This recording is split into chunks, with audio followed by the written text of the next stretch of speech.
막 같은 이런 마음은 어디서 오는 것일까? 그러니까 정말 힘든 상황에 탁 부딪혔을 때 내가 너 위해서 기도해 줄게 라는 것보다는 나 돈 있는데 너 무이자로 빌려줄게, 이 말이 더 크게 온단 말이에요.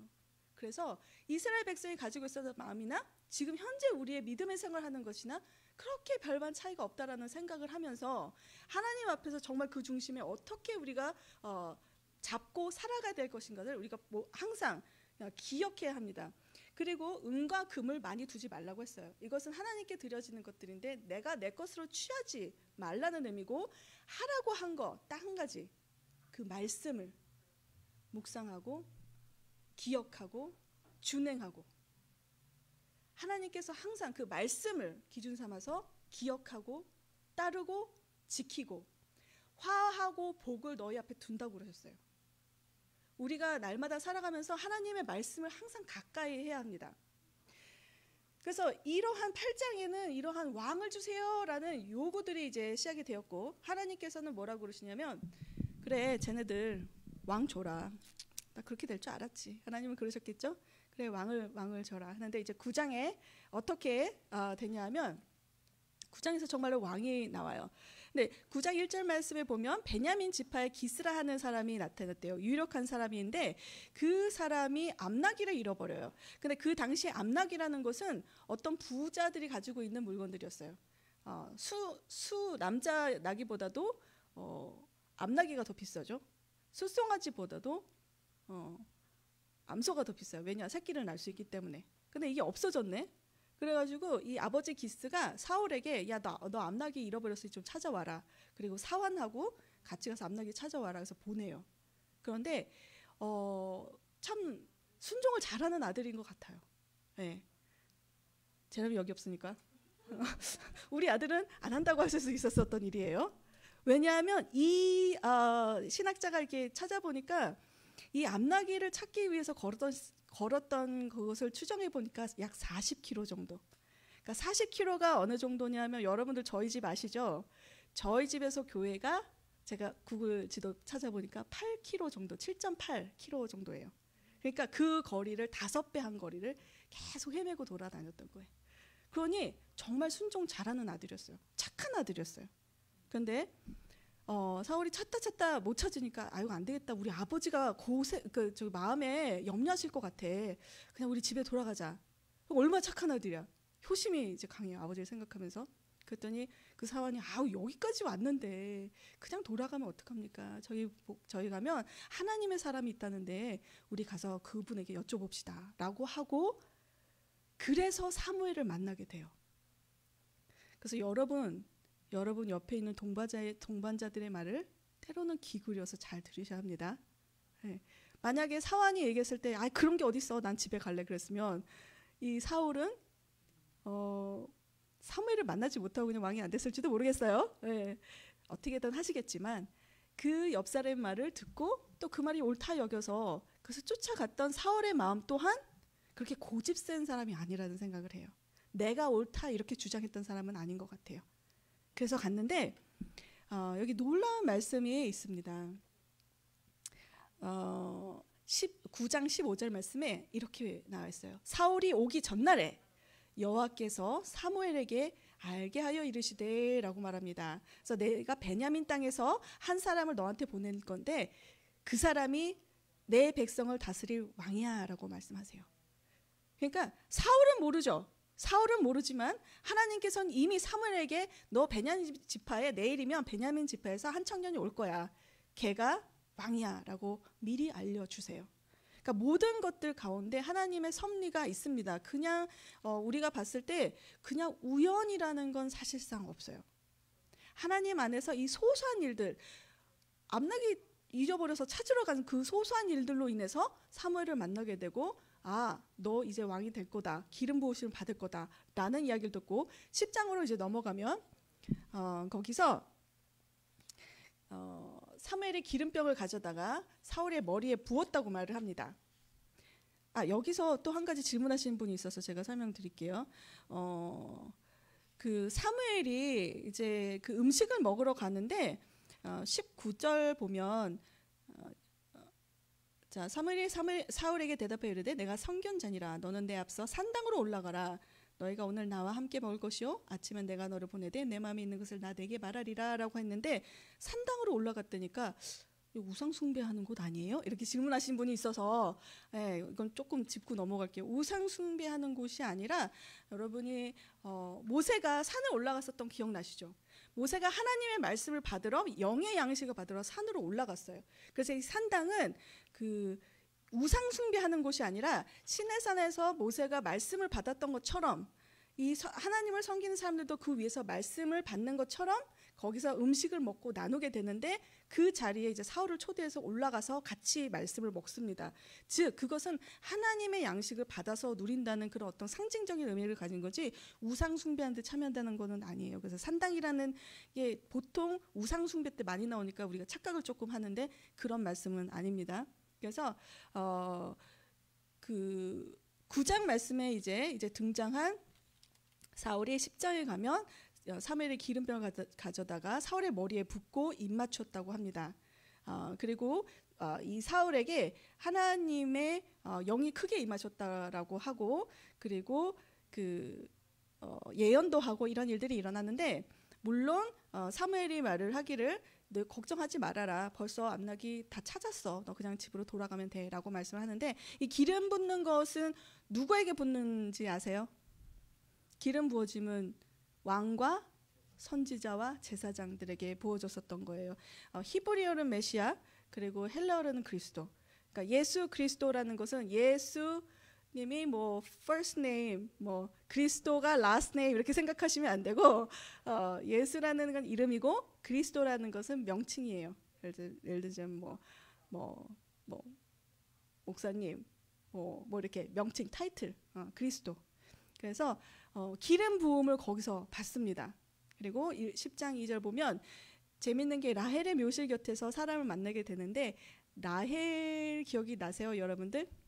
야곱의 사랑했던 와이프, 둘째 와이프. 이 둘째 와이프가 누구를 낳다가 죽었어요? 베냐민. 이 사울이 누구 지파예요? 베냐민 지파예요. 그래서 하나님께서는 너의 시작점부터 기억을 해라라고 이 라헬의 묘실에서 이렇게 만나게 되는데,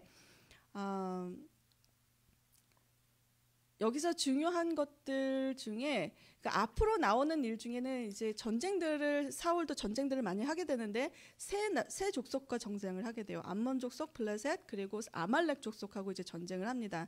그런데 한 전쟁은 괜찮았지만 나머지 전쟁들, 두 전쟁은 자기 멋대로 행하는 것 때문에 하나님께서 폐위를 시켜버리시죠. 그래서 10장에서는 이제 왕이 되었다고 이제 선포가 되었지만, 그 중에 모든 사람들이 뭐라고 얘기하냐면, 다 모든 사람들이 받아들인 게 아니었어요. 10장 27절 말씀 보면 이렇습니다. 어떤 불량배는 이르되 이 사람이 어떻게 우리를 구원하겠느냐 하고 멸시하며 예물을 바치지 아니하였으나 그는 잠잠하였더라 라고 되어 있어요. 그러니까 사무엘이 사람들을 17장 보면 미스바로 다 불러 모읍니다. 그래서 하나님 앞에서 다 불러 모으고 제비 뽑기를 하면서 이제 쭉쭉 나오는데, 거기서 누가 나오냐 하면 이 사울이 뽑힌 거예요. 그러니까 모든 사람들이 너희가 왕 원한다고 했지? 라고 말을 하면서 제비 뽑기를 해서, 이 사람 어디 갔어 근데? 얘 사울 어디 갔어? 그랬더니 저기 짐 속에 이제 숨어 있는 거야. 그 정도로 이 사람은 뭐 당당하고 위품 있고 이런 사람은 아니었고, 좀 말 잘 듣고, 제가 봤을 땐 부모님 속 안 썩이고 좀 유순하고 이런 사람이었었던 것 같아요. 그리고 이 불량배들이 네가 뭔데 이랬을 때도 확 화를 내는 것이 아니라 잠잠히 있었다는 그런 성격의 소유자였어요. 어떻게 보면 그냥 괜찮은 청년, 그리고 성경 말씀에 보면 준수한 청년이라고 해요. 준수하다는 것은 모든 면에 정말 다른 사람보다 뛰어난 사람. 근데 뭐 자랑하고 다녔다 이런 말도 없어요. 그리고 이 키가 다른 사람보다 머리 하나 더 컸었던, 그러니까 딱 쓰면 폼이 쫙 나잖아요. 키가 크고 딱 이렇게 있으면. 그러니까 우리 왕들만 해라고 했는데, 이 몇 사람들은 네가 뭔데 그런 걸 한다, 왕이 된다는 거야? 이런 말도 있었어요. 그러니까 모든 100%가 그 박수를 쳤던 사람은, 왕으로서 박수를 치고 환영했었던 그 자리는 아니에요. 그런데 11장의 그 상황을 보면서 하나님께서 뭘 만들어 가시냐면 사울이 왜 왕이 되느냐의 당위성을 하나님께서 만들어 가기 시작해서요. 무슨 일이 있었느냐? 그때 암몬 사람들하고 1절 볼게요. 암몬 사람 나하스가 올라서 야베스에 맞서 진침해 야베스 모든 사람이 나하스에게 이르되 우리와 언약하자. 그러면 우리가 너를 섬기리라 하니 이렇게 말합니다. 2절 암몬 사람 나하스가 그들에게 이르되 내가 너희 오른 눈을 다 빼야 너희와 언약하리라. 내가 온 이스라엘을 이같이 모욕하리라. 이거 대단한 말이에요. 자, 어떤 얘기냐 하면 암몬 사람들이 이제 그 야베스 족속에게 왔어요. 근데 딱 보니까 야베스 족속이 이거 싸워서 이게 안 되겠거든. 너무 이게 암몬 사람들이 너무 우리하고는 이렇게 대적할 만한 어떤 그런 게 안 되는 거예요. 약소한 거예요. 그래서 그냥 우리 주종 관계가 될게. 그냥 싸우지 말고 우리하고 언약하자. 우리가 물건도 바치고 조공도 하고 할게라고 했더니 이 암몬 사람들이 그래? 그러면은 니네들 오른 눈을 다 빼. 그러면 우리가 언약 맺어줄게. 이렇게 한 거예요. 왜 오른 눈일까? 그 당시 상황에는 여러분들 보통 저희가 오른손잡이가 많잖아요. 그러면 방패를 쥐게 되면 어떤 손으로 잡아요? 왼손으로 잡죠. 왼손으로 잡으면 가릴 수 있는 눈이 어디예요? 왼쪽 눈이에요. 왼쪽 눈을 가리면 뭘 보고 싸워야 돼요? 오른쪽 눈으로 보고 싸워야 돼요. 그러니까 그 말은 니네들 전쟁 못하게 오른 눈 다 빼. 오른 눈은 다 빼고 왼쪽 눈 뜨고 나 종살이 해. 이 말이에요. 그러니까 난리가 난 거예요. 야베스 족속이. 아니 그러면은 우리 조금만 말미를 줘. 며칠만 생각하게 해줘. 그리고서는 이제 다 이스라엘 백성들에게 이야기를 합니다. 야 우리 이런 일을 당했어요 형제들. 그러니까 다 난리가 났죠. 이스라엘 백성들이. 근데 사울이 여기서도 참 재밌는 게 뭐냐면 5절 말씀 볼게요. 11장 5절에 마침 사울이 밭에서 소를 몰고 오다가 이르되 백성이 무슨 일로 우느냐 하니 그들이 야베스 사람의 말을 전해줬대요. 그 왕이 되었어요.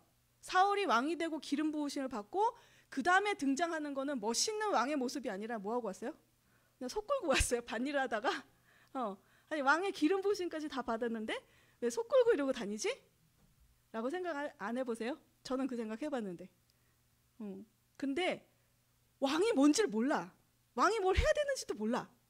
왕이 무슨 역할을 해야 되는지 어떤 위치에 어떤 자리에 해야 되는지 전혀 알 수가 없는 상황에서 왕으로 뽑히긴 뽑혔어요.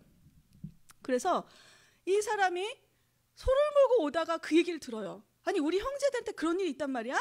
하니까 그 다음 말씀에 뭐냐면 6절 사울이 이 말을 들을 때 하나님의 영에게 크게 감동되어 그의 노가 크게 일어났대요. 하나님 그 말을 들으니까 하나님의 영이 임해서 그가 분노한 거예요. 우리 백성들을 하나님의 백성들을 니네가 뭔데 오른 눈을 빼? 이러면서 그 소를 각을 뜨고 다 이제 보내요.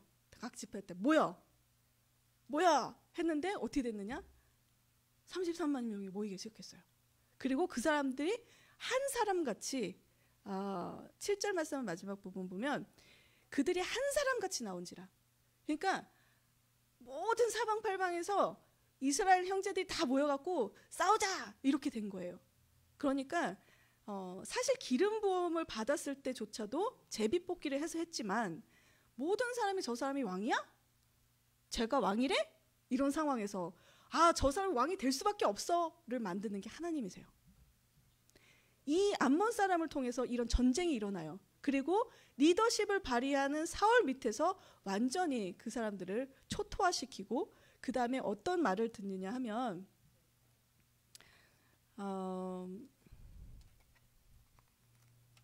10장 27절 말씀 볼게요. 11장 12절 말씀 볼게요. 백성이 사무엘에게 이르되 사울이 어찌 우리를 다스리겠느냐 한 자가 누구니까 그들을 끌어내소서 우리가 죽이겠나이다. 그러니까 이 불량배들이 뭐라고 했잖아요. 누구야 그 사람들? 누군데 사울한테 그딴 소리를 했어? 다 끌어내와 다 죽일 거야. 이런 식으로 마음을 다 얻어버린 거예요. 사울이 어떻게? 이 암몬 사람들 전쟁을 통해서. 이것이 어떻게 일어났어요? 하나님께서 다 이렇게 하신 거죠.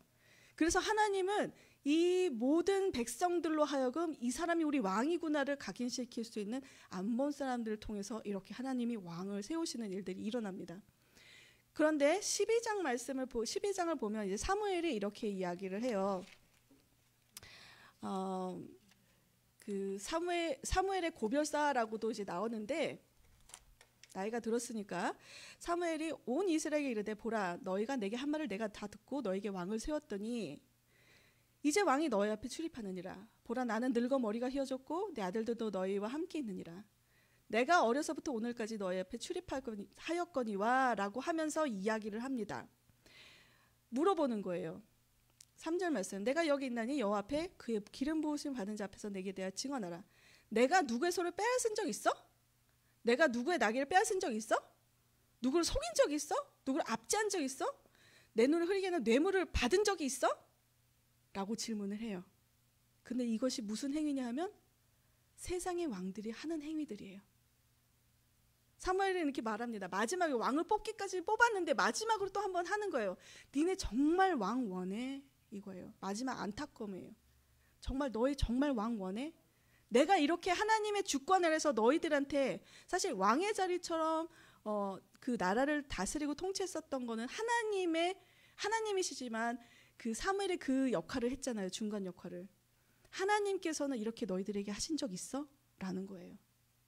그리고 확인해. 나 다시 한번 말하는데 내가 이렇게 이런 5가지를 너희한테 행한 적이 있었어? 마지막 질문이에요. 그런데 사람들은 그래도 왕을 원했어요. 하나님 그걸 아시고 또 분노는 하시지만 허락은 하십니다. 그러면서 그 사무엘의 이야기 중에 11절 말씀 볼게요. 12장 11절 말씀. 여호와께서 여룹바벨과 베단과 입다와 나 사무엘을 보내사 너희를 너희 사방 원수의 손에서 건져내사 너희에게 안전하게 살게 하였거늘 이라면서 추억을 하는데 여룹바벨 누구예요? 우리 배웠는데 기드온의 다른 이름. 그리고 베단이라는 사람은 누구냐면 베단이라는 사람 이게 말이 안 나왔을까요? 베단이라는 단어 제가 설명해 주지 않았었나요? 바락이에요. 바락은 누구하고 같이 있었죠? 여선지자 드보라하고 같이 있었어요. 네. 여자가 선지자가 된다는 것은 그 당시 상황으로서는 고대의 그 상황으로서는 굉장히 드문 일이에요. 왜냐하면 여자라는 존재 자체는 그냥 물건 소유물 이 정도로밖에 여겨지지 못했는데 이 여자가 사사의 노릇을 했고 이 바락이라는 군대 장관이죠. 국방부 장관, 전쟁의 리더 그 사람은 이 여자 밑에 있었어요. 그래서 전쟁이 일어날 때 드보라가 가라 하나님께서 너와 함께 하신다 보냈는데 이 남자는 뭐라고 그러냐면 같이 안 가면 나 안 갈래요 이랬던 사람이에요. 그랬던 사람. 그리고 여룻발은 우리 말씀드린 것처럼 기드온 처음에는 큰 용사라고 불렀지만 어디서 하나님의 사자가 그 사람을 만났죠? 숨어서 타작하는 데서 만났죠. 큰 용사의 짓이 아니었죠. 아주 쪼잔한 모습에서 만났는데 큰 용사라고 했어요. 또 입다 누구예요? 입다 누구였죠? 사사 중에? 기생의 아들. 예. 서자의 서름을 받았던 사람. 그리고 사무엘은 누구죠? 아들 없어서 울면서 기도해서 받았던 아들이에요. 그러니까 이 사람들의 이름이 왜 언급이 됐을까? 공통점이 뭘까요? 공통점 발견한다면 될 수 있는 사람들이 아닌데 하나님이 하신 사람들이에요. 될 수 있는 게 아무것도 없는 사람들 가운데 하나님께서 행했던 사람들이고 이 사람들을 통해서 하나님께서 역사하셨다는 것을 다시 한번 이야기를 해요. 그러면서 말하는 건 이거예요. 얘들아 너희가 왜 왕이 필요해? 근데 사람은요 눈에 보이는 거 좋아해요. 그래요. 눈에 보이는 걸 쫓아가기를 원하고 눈에 보이는 거에 좀 기대기 원하고 그래서 우상을 만들어요. 그렇죠. 나무, 금 이런 걸로 우상을 만드는데 사실 그 물건이고 조각이잖아요. 그것을 막 신봉해요. 눈에 보이니까 좋아요. 그래서 우리가 출애굽 때도 모세가 시내산에 하나님의 말씀을 받으러 올라갔을 때 40일 동안 걸리니까 이스라엘 백성들이 어떻게 했어요? 눈에 보이질 않는 거야. 모세 어떻게든 그 사람이 우리는 어떻게 되는지 모르겠고 우리 신을 만들자. 그러면서 금송아지를 만들어서 이게 우리 하나님이야라고 했단 말이에요. 이건 금송아지야라고 말하지 않았어요. 이거 우리 하나님이야라고 하는데 형상을 만들어서 한단 말이에요. 그래서 사실은 우리가 십자가 목걸이 많이 하고 다니는데 그것도 우상식으로 좀 많이 생각하지 마세요. 그 귀신 영화 같은 데 보면 막 십자가에서 드라큘라 막 이렇게 하는데 그 십자가가 센 게 아니라 내 안에 있는 믿음이 센 거지, 그것을 형상하고 우상화해서 이렇게 하는 거 아니에요. 근데 사람들은 꼭 눈에 뭐가 보여야 돼. 꼭 내가 느끼고 만져야 돼. 내가 보이지 않는 것들, 내가 감각할 수 없다고 생각하는 것들은 믿을 수가 없어. 그것이 왜 일어났냐면 선악과 따먹고 일어난 일이에요. 선악과 따먹고 내가 만지고 내가 느끼고 내가 생각을 해야지 인정하겠어라고 하나님 자리를 툭 차고 올라간 게 선악과의 결과예요. 그래서 자꾸 눈에 보이는 왕을 달라고 한 것에 하나님은 좋아하진 않았지만 그래도 이렇게 될 걸 알고 계셨고, 그리고 이렇게 흘러갈 걸 알고 계시면서 다시 한번 워닝 사인 주셨어요. 몇 번씩. 왕 뽑으면 니네 세금도 내야 되고, 니네 딸들은 왕궁에서 요리해야 되고, 니네 아들들은 쓰레기 청소해야 되고, 그래도 할래? 네, 저에게 왕을 주세요. 그렇게 해서 왕이 이제 주어는 졌는데, 하나님께서 이 일에 대하여서 슬퍼하시는 일들이 바로 일어납니다. 13장 보면 사울이 왕이 될 때 40세래요. 40세에 왕이 됐어. 그리고 이스라엘을 치리한 지가 2년이 되었어요. 2년이 되었는데 여기서 블레셋하고 이제 전쟁을 벌이게 됩니다. 근데 여기 보면 2절 말씀에 이스라엘 사람은 3,000명이에요. 근데 블레셋 사람은 몇 명이었냐면 36,000명. 그러니까 10배가 넘는 사람들이 몰려온 거예요. 그러니 이 사울의 마음이 어땠을까? 불안했어요. 불안했어. 그리고 길갈에 모여서 번제를 드리고, 왜냐하면 하나님이 이 전쟁의 리더시고 주인공이십니다라고 번제를 드려야 되는데, 이 번제를 드리는 사람은 누가 해야 돼요? 아무나 일할 수 있는 게 아니에요. 사무엘이 와서 해줘야 되는데 사무엘이 7일 동안은 안 와. 7일을, 일주일을. 그런데 어떤 일이 벌어졌느냐? 백성이 막 흩어지기 시작하고, 백성이 막 두려워 숨기 시작하고, 나 집에 갈래! 그러고 도망가 버리기 시작하고, 그리고 보니까 블레셋은 이스라엘 3,000명인데 블레셋은 36,000명이 이제 쳐들어올 준비를 막 하고 있는 게 내 눈에 보여. 그러니까 어떻게 했느냐면 자기가 번제를 드려버려요. 하나님 앞에. 그리고 사울이 꾸짖었을 때 뭐 어쩔 수 없었다 이런 이야기를 하는 거예요. 근데 하나님은 테스트를 하신 거예요.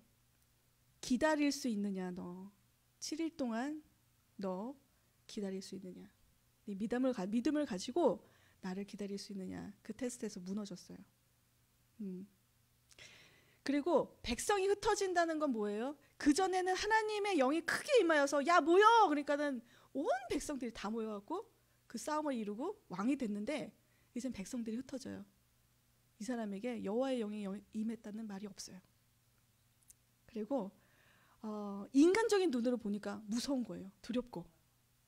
그래서 무얼 얘기를 하냐면 백성들한테 야 니네 금식해, 먹지 마 이래요. 그래서 백성들이 막 피곤한데, 군인들은 잘 먹여야 싸우잖아요. 전쟁이 일어나면 애도 굶기고 여자도 굶기고 해도 군인은 먹여야 돼요. 그런데 여기서 웃기는 일은 뭐냐면 사울이 너 보고 먹지 마, 다 먹지 마, 이렇게 엉뚱한 요구를 해요. 이것이 왜 자기의 불안감 때문에 나오는 정말 판단이 잘못한 그런 일들을 백성에게 저질러요. 나중에 자기 아들이 그 얘기를 못 듣고 나중에 꿀을 찍어갖고 막대기 해갖고 먹어갖고 또 들통이 났는데, 그 백성들이 그러니까 내 말 안 듣고 뭐 먹으면 니네 죽어, 니네 저주를 받아 이랬는데 이 아들은 그 얘기를 못 들었어요.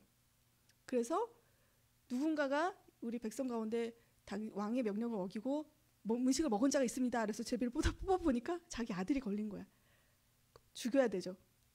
저주를 받아야 되는데 백성들이 다 말려. 왜? 하나님께서 이 사람과 함께 했다라고 하면서 말리게 되는데, 그 일이 어떤 일이었냐 하면 14장의 사건이에요. 14장에 사울의 아들 요나단이 있어요. 우리 나중에 나오는 다윗의 아주 친한 친구. 그 요나단이 무기를 든 소년하고 가서 블레셋 사람 부대로 들어가요. 근데 이스라엘 3,000명이 벌벌벌 떨고 있는 상황에 블레셋 36,000명이 막 모래알처럼 진을 치고 있어요. 그런데 이 요나단이 자기 무기 든 청년하고 둘이 야 우리 블레셋으로 들어간다. 어떤 생각이 드세요? 미쳤니? 이런 생각이 들죠. 이게 사람의 용맹성일까? 아니면은 신앙의 용기일까? 한번 생각해 보세요. 두 사람이 36,000명의 군대를 들어간다. 잠입해서 들어간다. 정말 미쳤구나라는 생각이 들어요. 그런데 인간의 그냥 의협심이나 나 드러내볼래라는 것은 아니라고 판단할 수 있는 게 뭐냐면 여기 이러한 말을 합니다. 14장 6절 말씀을 보면 요나단이 자기의 무기를 든 소년에게 이르되 우리가 이 할례 받지 않은 자들에게 건너가자. 여호와께서 우리를 위하여 일하실까 하노라. 여호와의 구원은 사람이 많고 적음에 달리지 아니하느니라. 아멘. 놀라운 고백인데 비슷한 고백이에요. 다윗이 했던 고백과 너무 비슷해요. 이 할례 받지 않은 자들이라는 것은 뭐냐면 하나님께 속하지 않은 자들이라는 거예요. 그리고 이 이야기를 다윗도 똑같이 했죠. 골리앗과 싸울 때. 그리고 요나단은 믿음이 있었어요. 하나님께서 주시는 구원은 이 숫자에 많고 적음이 아니야. 하나님이 우리와 함께 하시면 우린 다 이길 수 있어. 하지만 여기서 주목하고 싶은 것은 이렇게 얘기합니다. 여호와께서 우리를 왜 일하실까 하노라 라는 거예요. 이게 믿음이 없어 보이세요? 일하실까 말까. 일을 하실 것 같기도 하고 아닐 것 같기도 하고. 이랬으면 안 들어갔지. 두 명이 어떻게 들어갔겠어. 그러니까 나의 원함 나는 알아. 난 신앙이 있어. 하나님이 어떤 분이라는 것을 알고 내가 하나님께서 전쟁을 모두 이기게 하신 분은 하나님이시지 우리의 숫자가 아니라는 걸 내가 알아. 그리고 저 할례 받지 못한 사람들을 하나님께서 우리 손에 넘겨주신다면 이 작은 수로도 우리가 무찌를 수 있는 걸 알아. 하지만 하나님께서 과연 그 일을 해주실까는 하나님께 맡겨드리는 거예요. 그래서 우리의 기도의 모습은 어때요? 무조건 되게 해주십시오 주님. 우리 아들 대학 붙어야 됩니다. 주여 주시옵소서. 주시옵소서. 맨날 뭘 달래. 줘야만 된대. 이루어져야 된대. 나 성공해야 되고 그 뭐랄까 요구를 해. 하나님 앞에 이루어져야 된다고. 들어주셔야 된다고. 막 뒹굴러. 막 안 되면 뒹굴러. 꼭 마트에 가면 3살짜리 애들 사탕 안 사주면 아 그러고서는 뒹군 애들 몇 명 봤거든요. 꼭 그런 것 같이 기도의 마음 자세가 하나님 내 말 다 들어줘야 돼. 이런 자세인데 요나단은 그게 아니에요. 하나님께서 원하시면 하는 것이고 원치 않으면 안 하시는 것이고가 있어요. 그리고 그 다음에 뭐라고 얘기를 하냐면 그냥 우리 무작정 달려가자 이게 아니에요. 하나님께 증표를 받아서 올라가려고 합니다. 10절 마지막 10절 보면 맨 마지막 이것이 우리의 표징이 되리라라고 하는데 어떤 거냐면 조금 제가 읽을 때는 조금 헷갈렸는데 9절 10절 읽어볼게요. 그들이 만일 우리에게 이르기를 블레셋 사람들이에요. 우리가 너희에게로 가기를 기다리자 하면 우리는 우리가 있는 곳에서 가만히 서서 그들에게로 올라가지 말 것이요. 그들이 만일 말하기를 우리에게로 올라오라 하면 우리가 올라갈 것은 여호와께서 그들을 우리 손에 넘기셨음이니 이것이 우리에게 표징이 되리라 하고. 저희가 몇 번 읽었어요. 이게 도대체 무슨 말일까? 이게 몇 번 읽었는데 쉽게 풀이하자면 이거예요. 두 명이서 야 블레셋아 이렇게 딱 했는데 블레셋 사람들이 야 너 거기 기다려. 다 죽었어. 우리 간다. 그럼 이거는 아닌 거야. 그때 블레셋이 야 너 일로 와. 너 까불어? 너 나한테 혼나볼래? 올라와. 일로 와. 그러면은 이건 하나님께서 가라 하신 거 사인으로 알겠다 이거예요. 제가 한 이거 다 대여섯 번 계속 읽으면서 이게 무슨 말일까 했는데 쉽게 말하면 그거예요. 그래서 올라와. 너 올라와. 근데 블레셋이 너 보여줄 테니까 올라와 이렇게 한 거예요. 그러니까 두 사람이 진짜 가. 그리고 가서 반나절을 다 사륙을 해.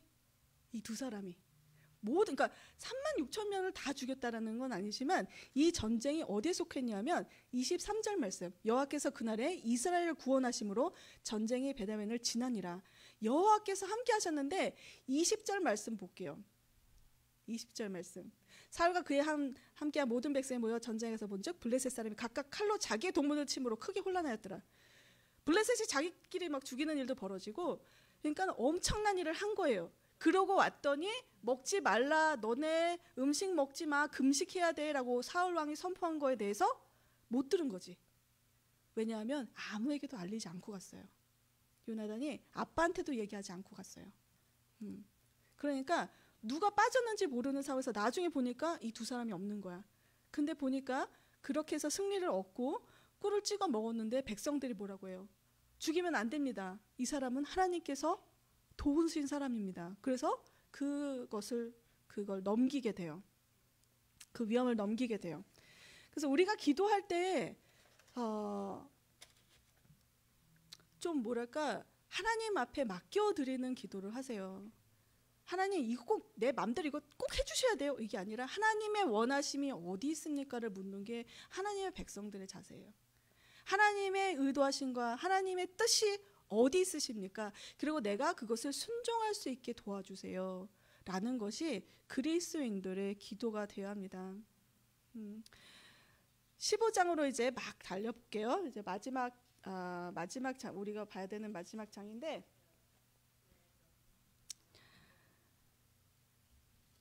여기 굉장히 중요한 말씀이에요.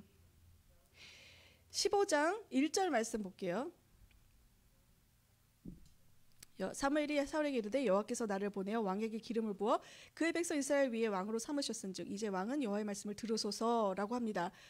왕이 되고 나서 하나님이 이렇게 하라라고 명령을 받았어요.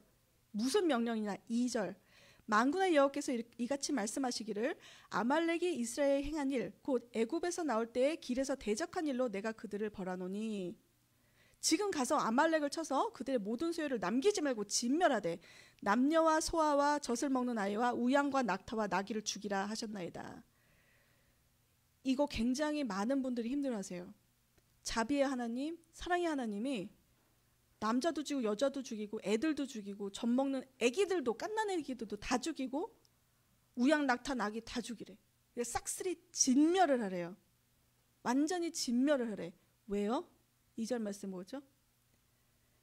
애굽에서 나올 때 길에서 이 아말렉이 이스라엘에게 한 게 이제 그걸로 내가 혼내주겠다는 거예요. 그러니 이게 시간이 흘러도 얼마나 흘렀어요? 시간이 흘러도 많이 흘렀는데 우리 하나님이 뒤끝이 있으신가? 뒤끝이 엄청나신데? 이 일로 통하여서 하나님께서는 모든 아말렉에 살아있는 걸 다 진멸하라고 했는데 뭐라고 했냐면 그래 놓고 가서 9절 볼게요.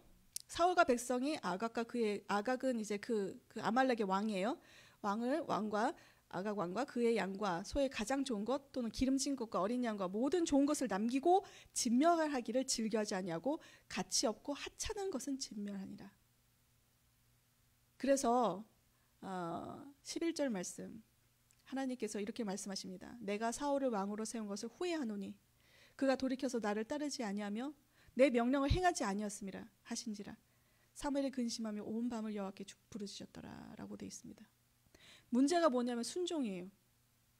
왜 이렇게 좋은 것들을 취했느냐 했을 때 뭐라고 얘기하는 줄 아세요? 하나님을 위해서 내가 이 좋은 것들을 그냥 예비를 했습니다 라고 얘기를 하는 거예요. 우리가 너무나 많이 잘 아는 말씀을 22절 볼게요. 사무엘이 이르되 여호와께서 번제와 다른 제사를 그의 목소리를 청종하는 것보다 같이 좋아하시겠나이까? 순종이 제사보다 낫고 듣는 것이 수량의 기름보다 나으니 라고 이야기를 합니다. 이로 인해서 어떻게 되느냐 하면 왕의 자리를 박탈당해요. 23장 마지막 부분을 보면 왕이 여호와의 말씀을 버렸으므로 여호와께서도 왕을 버려 왕이 되지 못하게 하셨나이다 라고 이야기를 합니다.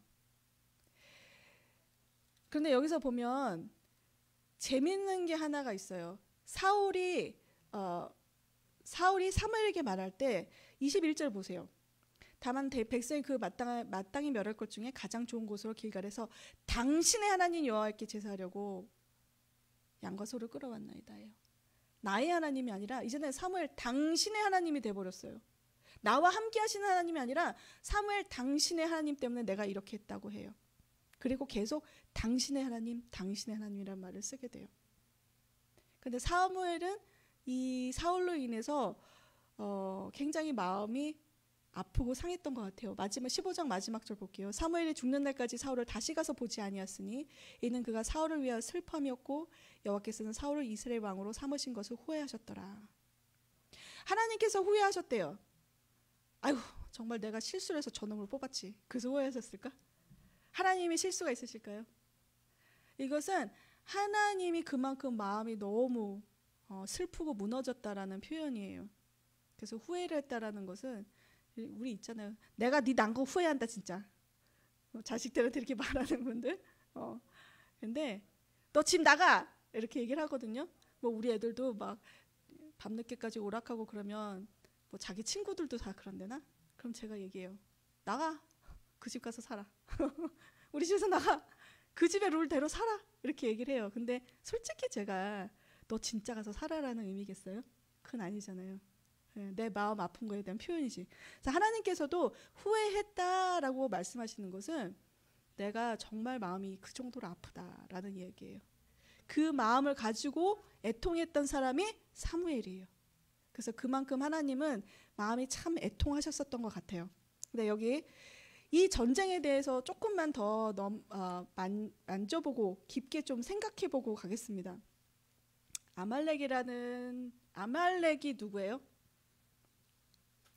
아말렉이 누굴까? 아말렉은 여러분 그 에서 기억나세요? 쌍둥이 동생 누구였죠?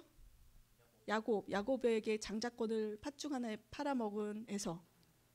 그 에서의 아들 엘리바스와 첩 딥나 사이에서 난 아들이 아말렉이에요. 그래서 이 아말렉은 계속 이스라엘의 가시처럼 말 안 들을 때마다 하나님께서 맴매로 이제 회초리로 쓰셨던 민족들인데, 그것보다도 여기서 왜 아말렉을 갓난 아기까지도 죽여야 했는지를 제가 조금 설명을 해드릴게요.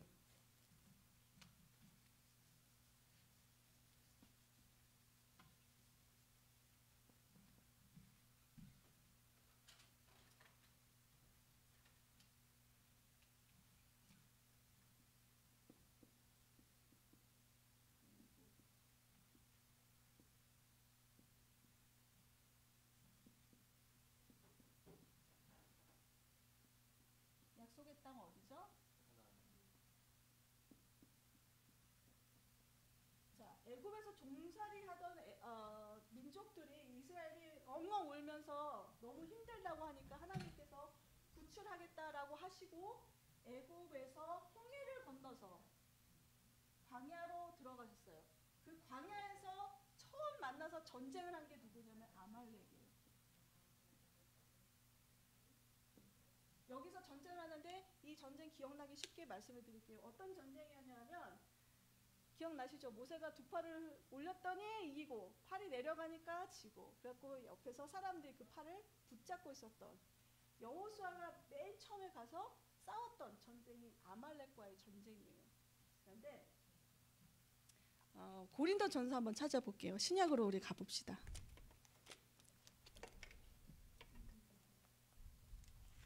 고린도 전서 10장 1절에서 2절 말씀입니다.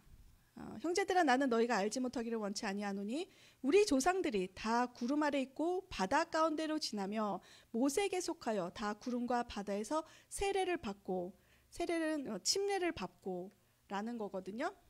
즉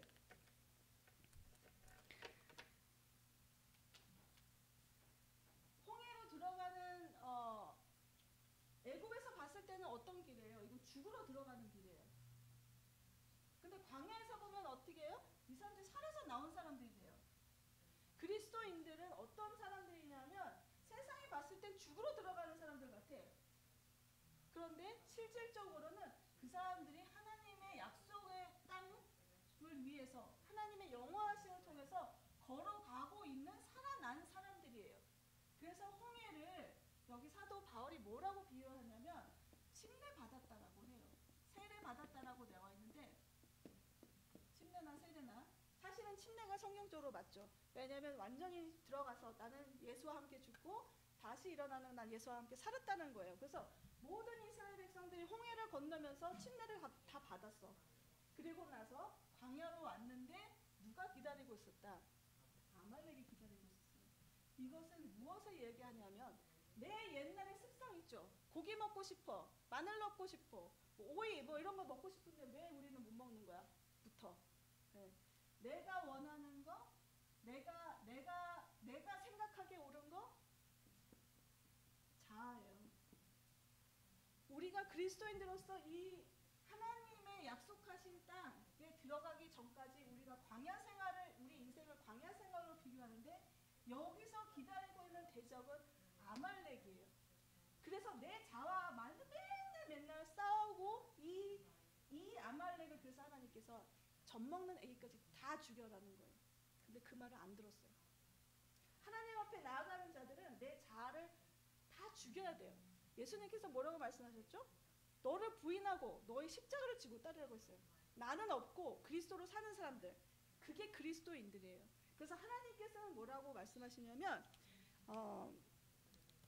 우리 다시 출애굽기 17장에 저희가 보았어요.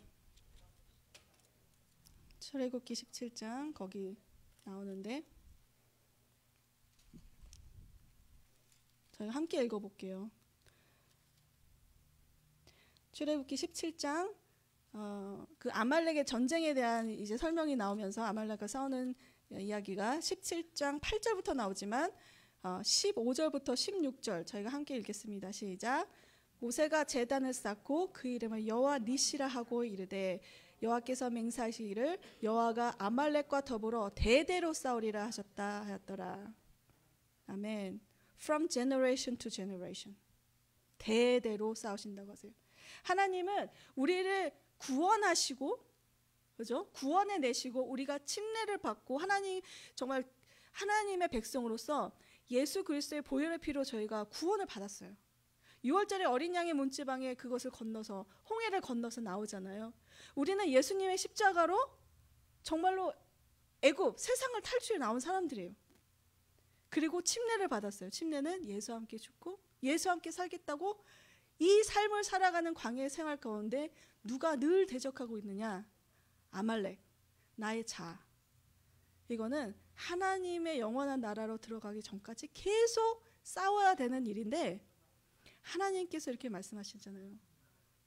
대대로 싸우리라. 진멸해라. 그래서 우리의 삶 가운데 그리스도인들이라고 뭐 교통사고 안 당하나요? 그리스도인들이라고 뭐 사기 안 당해요? 암 안 걸려요? 우리도 똑같은 어려운 일들을 많이 당하고 살잖아요. 그렇지 않았으면 좋겠어요. 근데 물론 기적적으로 경험하는 일도 있지만 우리는 죽을 때까지 하나님 앞에서 저 아말렉과의 전쟁을 피할 수가 없어요. 정말 부끄러운 얘기지만 때때로 내 자아가 내가 원하는 걸 하나님이 야 그거 하지마 그랬을 때 내 마음이 솔직히 상하는 경우가 있었어요. 며칠 전에도. 근데 저기 청년부하고는 제가 잠깐 나눴지만 어느 가게에서 유리로 만든 반지를 보았는데 장난감 반지죠 사실. 그거 어떻게 반짝반짝 이만한 거를 제가 끼고 다니겠어요. 근데 그 유리가 너무 이쁜 거야. 그래서 저 갖고 싶다라는 마음이 훅 들었어요. 근데 하나님께서 말말 제 마음에 사지 마 그러셨어요. 왜요? 내가 이걸 산다고 하나님의 나라에 누가 되는 것도 아니고 내가 이걸 갖는다고 하나님이 뭐 내가 뭐 잘못한 것도 아닌 것 같고 죄 짓는 것도 아닌데 왜요? 사지 마. 그런데 제 마음에 싫은 게 있었어요. 그래서 그 느낌을 제가 한 2, 3일 동안 고민했던 것 같아요. 이게 뭔데 하나님 앞에 왜요? 진짜 왜 사면 안 돼요? 를 왜 자꾸 물었을까? 사지 말라면 네 알겠습니다. 그리고 버려야 되는데 내 마음에 저게 훅 들어왔는데 그걸 놓지 못하는 내 마음이 너무 무서운 거예요. 이게 뭐라고 유리 조각 하나인데 제가 마지막에 뭐라고 한 줄 아세요? 그럼 천국 가면 하나 주세요. 그러고 그냥 끝냈는데 천국 가면 하나 주세요. 그러고 끝냈지만 제 마음에 너무 치사스럽고 내가 왜 이러지? 네가 목숨을 걸고 가서 저 뭐 아프리카 사람을 전도해라 그것도 아니었는데 요거 하나 내가 내 원함을 뺏어간다고 왜 섭섭함이 이렇게 남아있는 거지? 이 생각을 했어요. 근데 오늘 제가 교회 오후에 와서 말씀 준비하면서 말씀 준비하고 시간이 돼서 이제 차를 끌고 파킹랏을 나가는데 어떤 노인 한 분이 머리 하얀 할아버지가 이제 나시하고 반바지 입고 잔디를 깎다가 이렇게 파킹랏을 걸어오셔. 그래서 저분이 누구지? 라고 보니까 저희 교회 분이세요. 누구라고는 말씀 안 드릴게요. 그분이 또 영광을 받으셔야 되니까. 근데 70대 80대 되시는 우리 가끔 프레이즈 팀에도 서시는 분인데 얼굴이 시뻘개져. 얼마나 더웠어요 오늘 오후에. 얼굴이 시뻘개져 갖고 땀을 뻘뻘 흘리면서, 그래서 제가 너무 놀래갖고 지금 일하셨냐고 그랬더니 그러면서 일했다고, 오늘 더운 날씨네 그러는데 얼굴이 천사 같아요. 얼굴이 시뻘겋게 땀을 뻘뻘 흘리는데 그 노인분이 우리 청년들 좀 교회 봉사 좀 하세요. 그러다가 쓰러지실까 저는 걱정이 됐어요. 그런데 교회 섬김이 너무 기쁜 그 얼굴에 그냥 나타나요. 나는 없고 그냥 기쁨으로 섬기는 거예요. 교회 하나님 사랑하는 마음으로. 그 나이 드신 분이. 그래서 막 그 잔디 막 얼굴에 막 붙어 있고. 그래서 저는 사실 굉장한 감동을 받았어요. 그렇지. 천국은 저런 분들의 것이지. 천국은 하나님만 사모하는 다른 것들 아무것도 필요 없는 그런 분들의 것이지. 그리스도 예수 한 분이면 다 만족할 수 있는, 아말렉하고 전쟁은 이제 없는 그런 분들의 것이지 라는 생각을 오늘 좀 해보았어요. 그래서 우리의 삶 가운데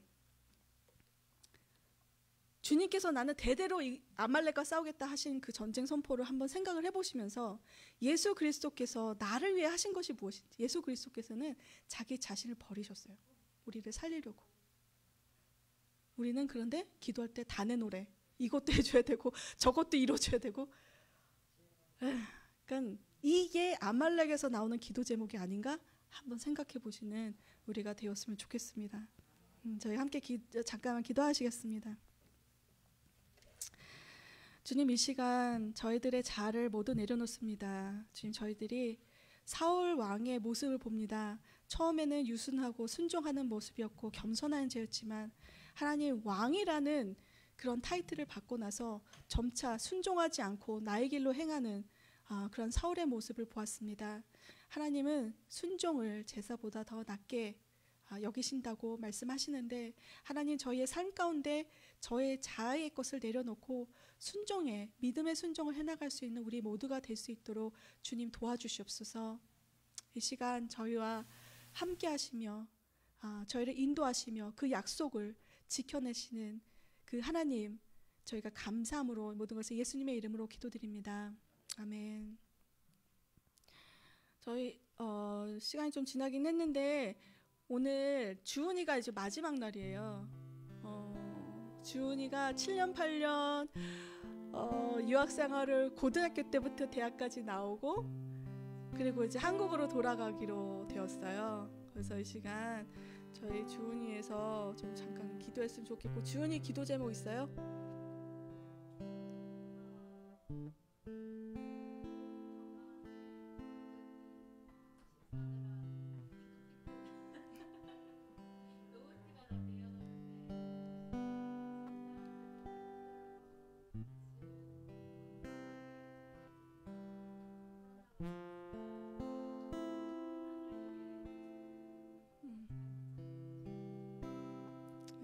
우리 주은이가 지금 짐 싸느라 고생인데 갈 때까지 건강하게, 그리고 코로나 바이러스 때문에 또 비행기 못 타고 뭐 이런 일 없도록 집에까지 잘 무사하게 갔으면 좋겠고. 사실 주은이가 금요기도 모임 때 조금 나눴긴 했지만 어머니가 발목이 알 수 없는 병 때문에 되게 힘드세요. 양쪽 발목이.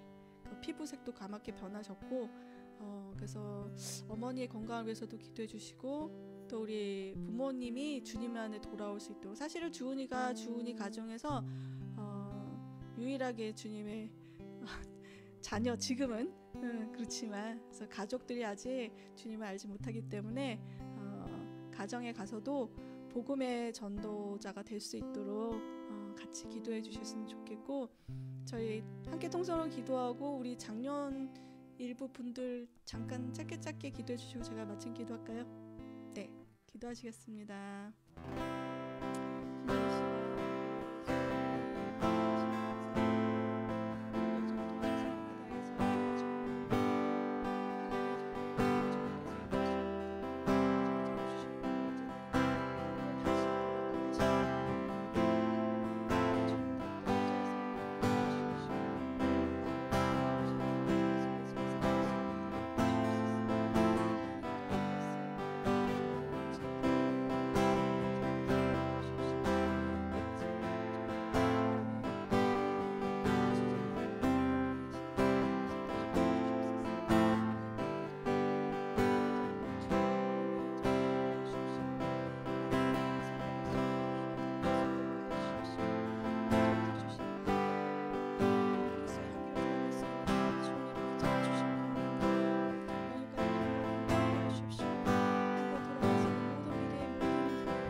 아멘. 하나님을 나타내는 귀한 땅에 세우시고 그 가족이 주님과 함으로써 모든 정말 건강하게 주님 안에서 가족 세우시고 함께 잊지 않고 기도하는 마음을 가지시며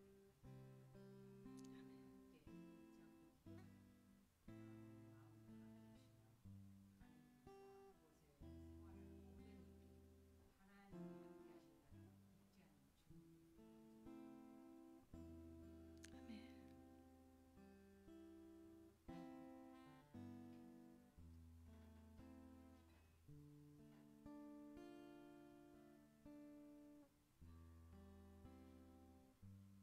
하나님 사랑하는 땅을 떠나보내는 마음이 저희는 너무나 슬픕니다.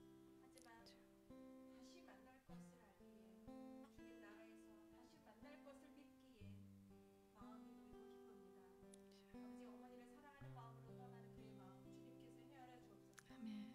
그의 꿈이 이곳에 있는지 한국에 있는지 모르나 하지만 그 꿈을 주님께서 찾게 하여 주시고 그가 원하는 바를 이룰 수 있도록 주님께서 형통케 하여 주옵소서. 오고 가는 길들이 안전하게 하여 주옵소서.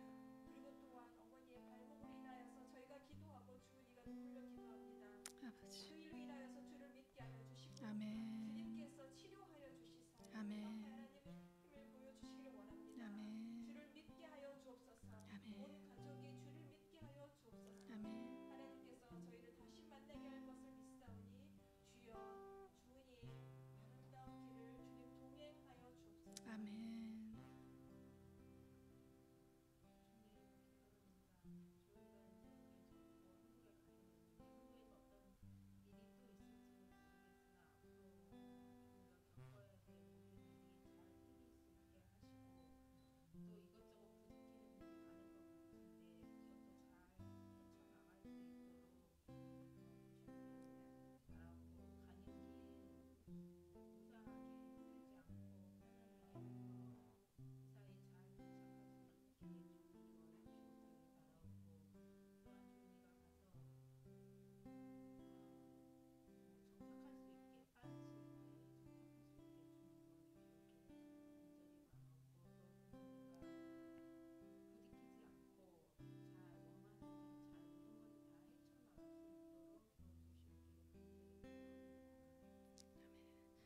좋으신 하나님, 이 시간 정말 주은이를 위해서 축복하며 저희가 보내기 원합니다. 저의 기도를 들으시는 하나님, 주은이의 기도를 들으신 하나님, 그 딸의 발걸음 가운데 동행하여 주시고 아버지, 그 가운데 주님의 계획함이 드러나게 하시며 그것을 볼 때 주은이가 또한 순종할 수 있는 믿음 또한 허락하여 주시옵소서. 특별히 그 가정 가운데 주님, 그 가정을 기억하여 주시고 그 어머니의 건강을 기억하여 주시며 아버지, 주은이가 그곳에 가서 참으로 어두운 곳에 빛이 될 수 있고 또한 소금이 될 수 있는, 그리고 또 거룩한 제사장의 역할을 감당할 수 있는 귀한 딸로서 주님 동행하여 주시옵소서. 그 모든 상황을 아시는 주님, 주님께서 모든 길을 평탄케 해주실 것을 간절히 바라고 믿사오며 모든 것을 감사함으로 예수님의 이름으로 기도드립니다. 아멘. 감사합니다. 예배 마쳤습니다.